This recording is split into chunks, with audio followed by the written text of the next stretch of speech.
અને મધ્યપ્રદેશમાં સિરપ કાંડનો મામલો રાજ્યમાં આરોગ્ય વિભાગ દ્વારા તપાસના આદેશ આપવામાં આવ્યા છે। કફ સિરપમાં રહેલા તત્વો સંદર્ભે ગુજરાતમાં કોઈ આવા સિરપ છે કે કેમ તેની તપાસ કરવા કહેવામાં આવ્યું છે। હિરેન રાવલ વધુ વિગતો જણાવી રહ્યા છે। હિરેન, કફ સિરપની તપાસ માટે થઈને સૂચના આપવામાં આવી છે, શું માહિતી?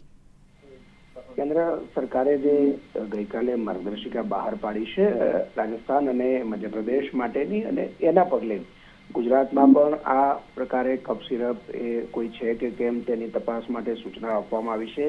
GMESL એટલે કે ગુજરાતમાં સરકારી હોસ્પિટલો વગેરેમાં દવાઓની ખરીદી જે કંપની કરે છે રાજ્ય સરકારની, એ GMESL અને આરોગ્ય વિભાગ આ બંનેને સૂચના આપવામાં આવી છે કે આ પ્રકારની કફ સિરપ ગુજરાતમાં છે કે કેમ, અને હોય તો એનો સપ્લાય અને ડિમાન્ડની સ્થિતિ શું છે, અને એમાં તાત્કાલિક એમાં કાર્યવાહી કરવા માટે સૂચના આપવામાં આવી છે।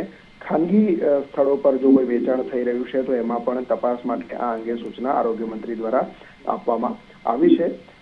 આ કફ સિરપના કારણે બાળકોના મૃત્યુ થઈ રહ્યા છે એ પ્રકારનું એક તારણ કેન્દ્ર સરકાર પાસે સામે આવેલું છે 2 રાજ્યોને ધ્યાનમાં રાખીને, અને એના પછી પ્રકારના આરોગ્ય મંત્રાલયે દેશભરમાં આ પ્રકારની એક ગાઈડલાઈન બહાર પાડેલી છે, એમાં માર્ગદર્શિકા આપી છે।